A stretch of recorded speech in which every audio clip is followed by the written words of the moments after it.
Yes. Okay. Jai Jagannath, we are now recording. Oh, okay. Okay. Welcome, Nilesh. So, Hi. Jai Jagannath Mataji. okay. So, today we have a long list of very nice questions. Yes, yes. And, I Excellent. wanted to get these questions addressed, not only just for me, but for anyone else who might have the same questions in their mind as well, and Definitely. That's I what we really do. appreciate it, Mataji, that you've taken time out for That's this. what we do. Okay. We are trying to offer So, yeah, some I remember. answers to So, my people. first question, Mataji. Oh, thank you. Thank you. So, should I ask my first question then, Yep, please Mataji? go. Oh, so Mataji, on my previous conversation with you, uh, I think you mentioned, and please, clarify me as always, because I can always get things wrong from time to time. Uh, you know, I think you mentioned about, God in general doesn't care about our everyday activities or whatnot. Um, he doesn't care about our good or bad karma, right? So, what does God actually care about? Like Exactly. Lord Vishnu in particular. We What? Vishnu, any form of God, God is one. Mm, mm, So what God cares about, He cares about us. Uh, how God cares about us? In two ways. One, in a general way, that God is doing for all beings, okay. because God does not make any discriminations. Mm, All beings are His, her children. So that's why God doesn't bother if a child is behaving well or behaving badly or behaving whatever, because we are all children. And this is a general feeling, in the sense that uh, God, we can say God created the natural law of karma to teach us. okay. So whatever we do, it's our choice. It is Yes. called free will. So the main thing that God is doing, God is offering us the proper information, the proper knowledge. This is done through various medium, various means. The first one is called conscience. Mm, Every human being has a conscience. This is why Hinduism is called Sanatana Dharma, because Dharma is eternal and universal. Any human being who is not very damaged by indoctrination or by mental disease or whatever, any average healthy human being can tell the difference between good and bad. Any human being, average healthy human being, can see that when someone else is suffering, we should feel compassion. This is everyone. You'll find it. yeah. All human beings, irrespective of their culture, their birth, their nationality, their affiliation, community, whatever. So this is the biggest thing that God does for each one of us. Mm, That's why we say that God is sitting in every being's heart as the conscience. This is confirmed by Gita. It is confirmed by Upanishads. You say that God is sitting in our heart like the Param Atma, the Atman of the Atman. So this is a pretty big thing. okay. God never leaves us, never drops or abandons us. even if we do the most horrendous things. But the point is that because God's intention is to teach us, to help us to evolve, become better persons, then some teaching must be there. And the teaching is coming through the law of karma. Yeah. So this material world is a big school. Reincarnation is engineered in such a way that we are um, we find ourselves in the next life or in this even in the same life. We find ourselves in a situation that is similar to a situation that we put someone else in. So we can call it retribution. We usually call it karma because it has no agenda. So karma and reincarnation are not a reward or a punishment. They're a physical result of an action. Like the what is that? The third law of Newton. Every action has a reaction that is equal and opposite. This is karma. Just like this applies to, the material objects, it also applies to people. So is it like God in every lifetime, Mataji, uh, he's trying to bring us back to him? Yes, but back to him, it's not exactly back. It's Or to him, I'm forward. sorry, not back to him, but to him. I know. Lots of people say back, especially the ISKCON people, I ISKCON know the ISKCON Wallahs, people have that, ISKCON Wallahs. back They to have this Godhead. I guess idea that's where back, that idea. but we were not with God in that sense. Okay. Don't move your camera too much, otherwise we all get seasick. Sorry. Okay, so we were never with God in that sense because once we realize God, we don't go back. We don't go away. This is very clearly said in Bhagavad Gita. If someone attains that level of consciousness, they never fall back. Once you have learned that fire burns, you'll never forget that. Yeah. You will never go back to thinking that fire, oh, nice fire, oh, look at that. You'll know. You cannot unlearn something of this magnitude. You may forget, but you cannot unlearn. So when you actually are with God, there's no falling back. Not falling into the material world. So when, God wants us to go forward, in the sense that God wants us to develop. And it's a process that is very similar to the birth of a child. We start as a, very small thing. Then we develop, through the pregnancy, gestation, the development of the fetus, we go through all life forms. One cell, two cells, four cells. Then, we start as a, in the beginning, a human embryo is not very different from a fish. Then you find at some point, I remember there was one posting I found particularly interesting.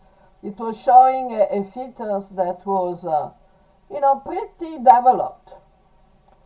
And these were pro-choice people who supporting the right for the women to decide if they can carry the pregnancy to term or not. So they were asking, do you think that this is a human being? And we're showing this fetus in quite advanced. And, people say, yes. Then, the punchline came. This is a a pig fetus. Hmm. There is no difference. It's I difficult. have Look noticed, at Mataji, like almost all the animals in the world, like in the embryonic stage, they all look like we all look the exactly, same, exactly. They as go if we through share like a exactly, common ancestor or something. exactly. So the human being goes through all the species. During the develop of the embryo.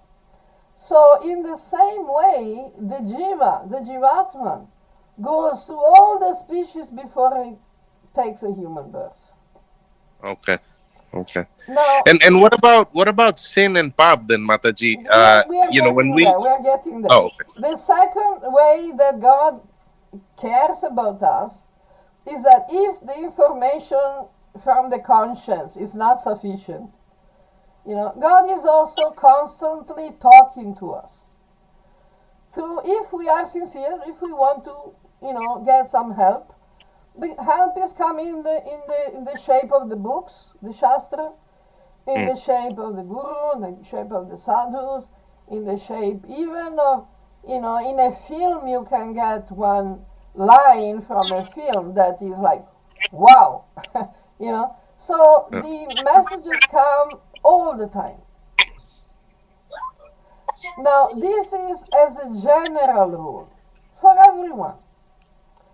Okay. Now, when someone has reached a sufficient stage of development, Yes. then the relationship becomes more meaningful. Just like you can have a more meaningful relationship with a child when the child is old enough.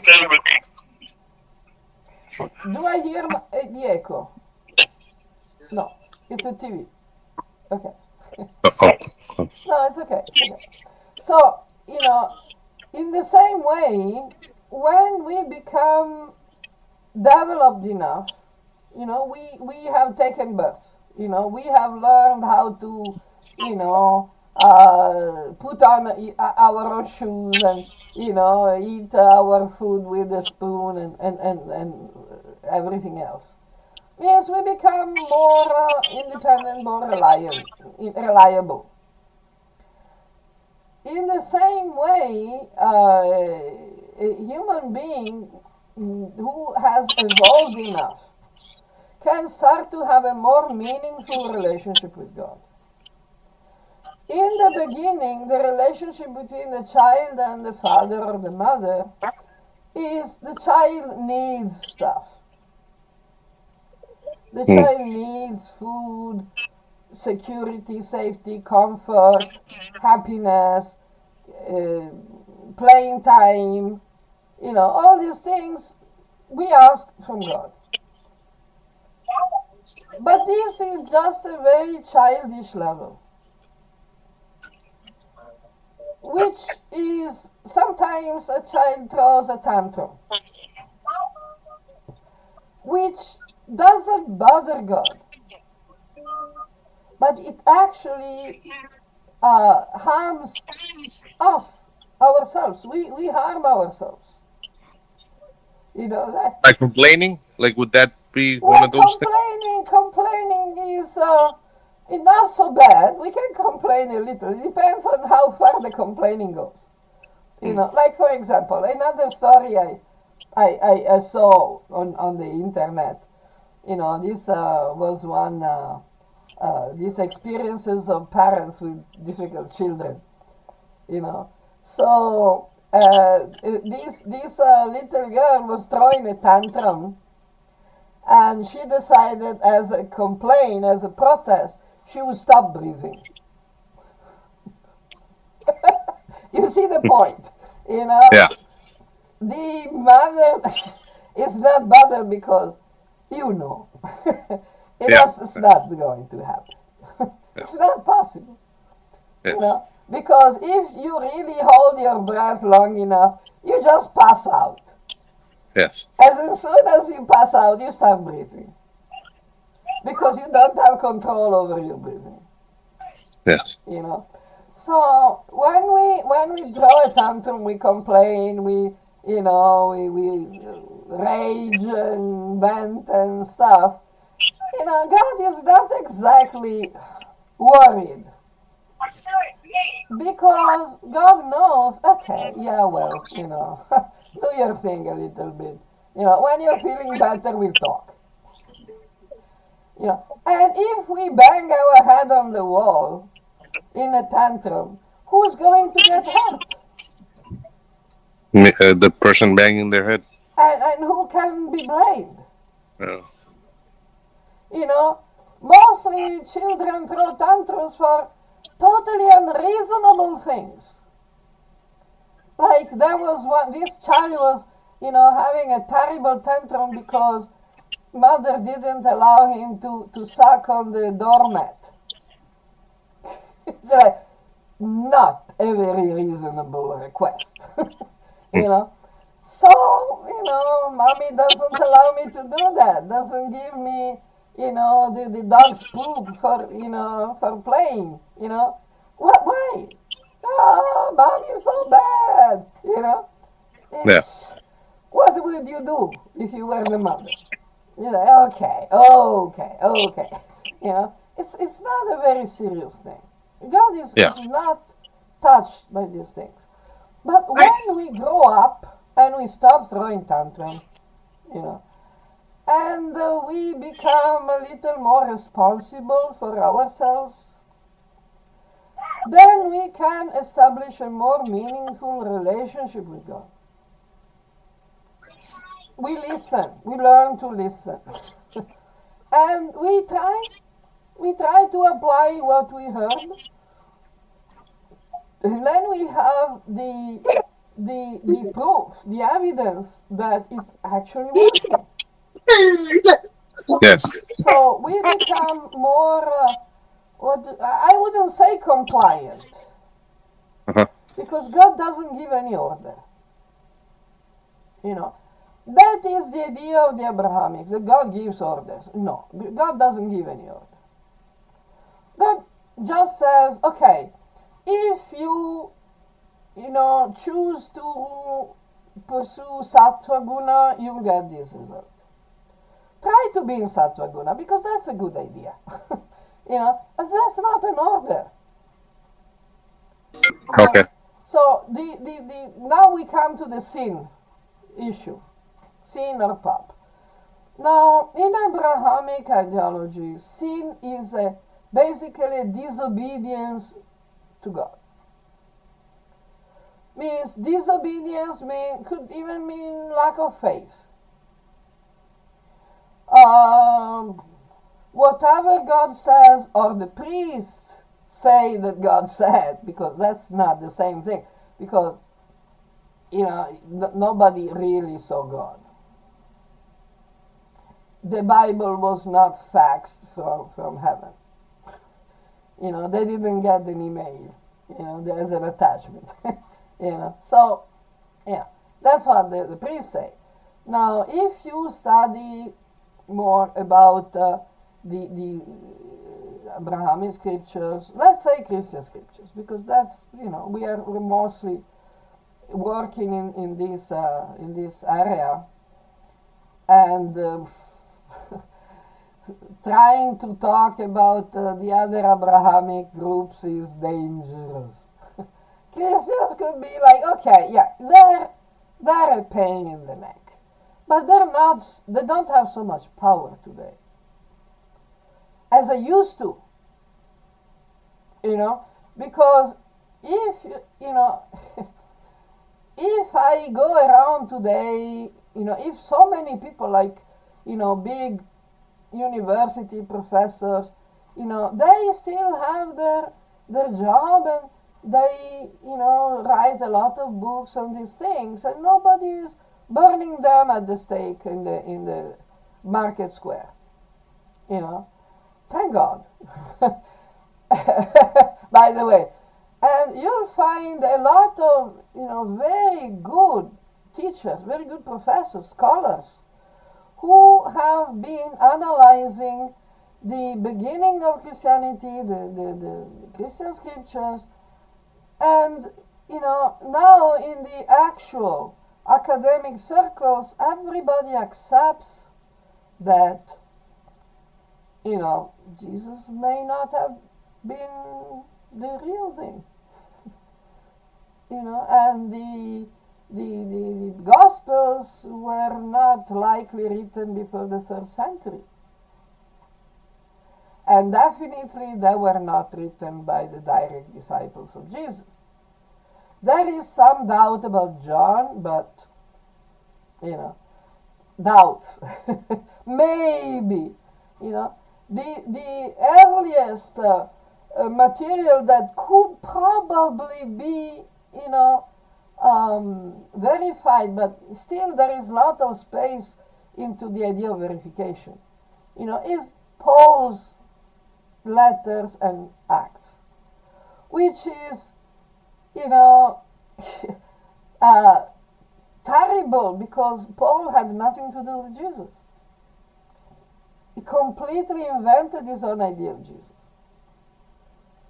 So much that when he went, to talk with the elders from Jesus' family, the first followers of Jesus, they wanted to kill him. They wanted to beat him up. Because he was definitely not. I had nothing to do with Jesus. Now, why, what, who, what? We are not talking about this now. But the point is that the idea of disobedience to the priests is what they call sin. And that's stupid. Because God is not giving any commandment to anyone.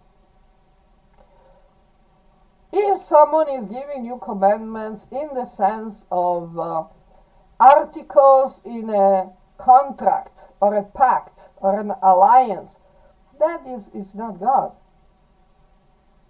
You can make a pact with anyone, but if they want a contract with full allegiance, exclusivity, monopoly rights, and that's not God. So in the Hindu Vedic system, sin or pap is when we cause unnecessary damage to others or to ourselves.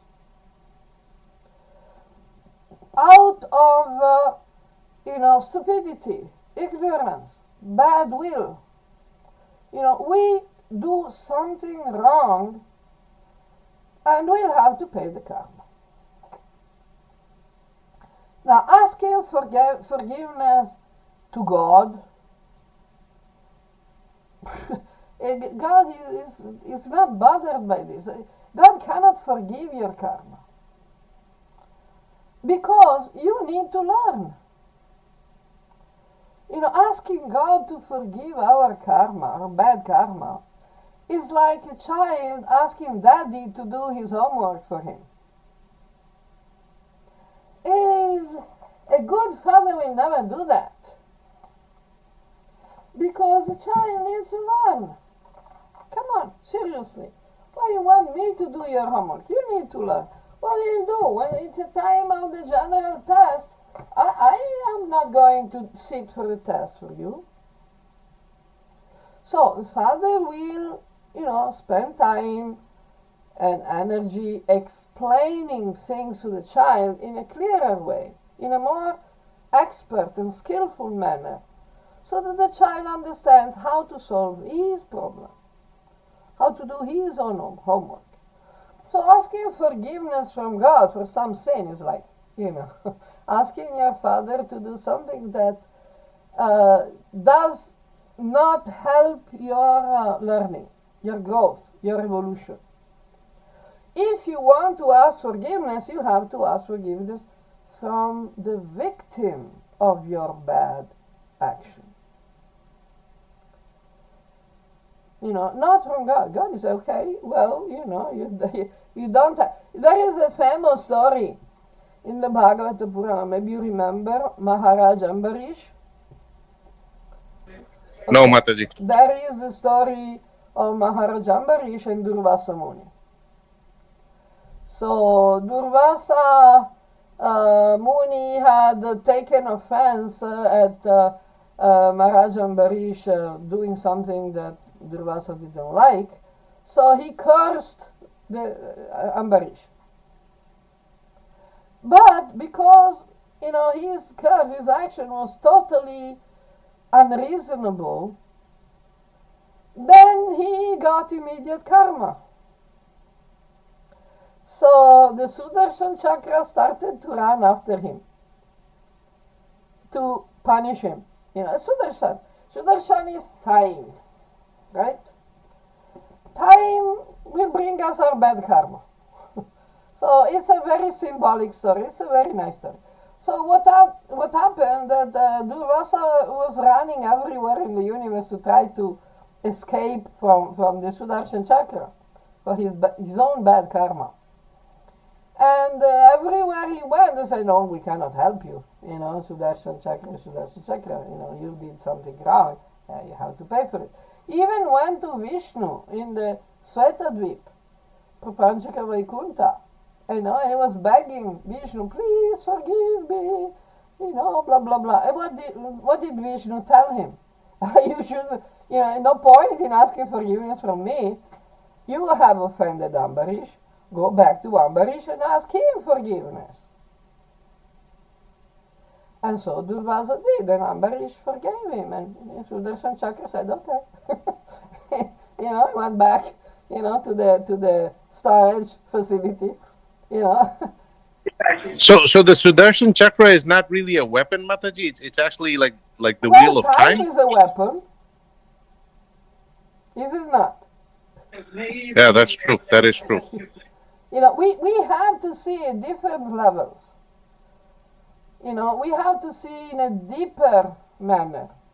Unfortunately, lots of people are very superficial, very simplistic. We can say a bit materialistic, and they project their own limitations on God. And you know what I mean. So we shouldn't do that, because God is not a ordinary person like us. There is so many levels of meaning, especially in the lila. So in the idea of pap or sin is when we do something that is actually detrimental, to someone, causing damage, and that is calculated in proportion to different factors. In the best possible case, we cause damage to other beings because we cannot avoid it. Like, for example, we need to eat something.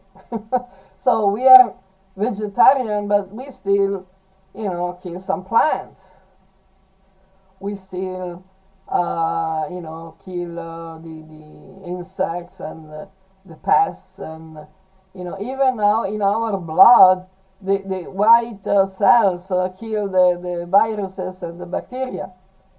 So, some degree of damage, is practically inevitable as long as we have a material body. Like the Bhagavata is saying, Jiva Jivasya Jivanam. Every living being is food, is life for other living beings. Apadani Chatuspadam, etc. Even, so a little bit of pap is coming up, even if we don't have any choice. Even if we do damage for our self-defense. Even if we do damage to protect the innocent. A little bit of pap is inevitable. So for this reason, we are supposed to repay this debt by working selflessly for the universal community, to do our duty. This is called the Pancha Mahayagnas. It's it addresses the Rina. Rina means debt. We all, human beings, we all make some debts for just for surviving. So we repay this debt by working sincerely and selflessly for the support of the universal community. Like, for example, we give some food to the animals, we help our fellow humans, we do things that pay forward, you know. So we do some damage, but we give something in return. Of course, if we do more damage than what is strictly unavoidable, then we'll have to pay more. That's why we need to keep the debt, as low as possible. This is why we are, we are vegetarian. We follow a, generally non-violent approach. We don't go out with a machine gun every time someone is, overtaking us on the highway. Stuff like that. So, the road rage. We just try to keep it quiet. Because otherwise we'll make more bad karma through pop. Not only through the inevitable amount that we need to, spend for our survival, but extra. So that's always a good idea. So this idea of sin or pop, this is the general, translation, meaning of the term. Then there are a lot of other other Sanskrit words. Let me see if I can quickly find that are usually translated as sin, but it's it's not exactly okay. Eternal it's not exactly sin. So, like for example, we have aparad. Aparad sometimes is defined as sin, but it's not exactly correct. Aparad means offense. Of course, we can have mental offenses, verbal offenses, or physical offenses. But that's a different thing. It doesn't mean that we are actually making a damage. Let me see. Then we have lots of okay. I copied a very good list. I'm keeping lots of stuff. Naraka and rebirth. Okay, that's sin. Yeah, maybe sin was a very small verse. I mean, very small word for research. Maybe I should have. Anyway, so there are lots of other terms. I have written something in this regard in my commentary in Bhagavad Gita, because there is a mention of sin in the sense of pop, and so there is a good list is there. So you can find out with the search, and okay, when I find it, I'll make it, maybe I can put it on the description of the video. So this was your question. Does this answer your question, or you want to elaborate more? No, no, that it does, Mataji. Thank you so much. I really appreciate it. Okay. You still And have time? Mataji, unfortunately, I Okay. the walls have ears again. Um, Okay, no problem. We'll connect again. okay. Thank you so Jai, much, Mataji. I thanks to really you. appreciate it. Jai Thank you, Jagannath. Jai Jai Jagannath. Jagannath, Mataji. Okay.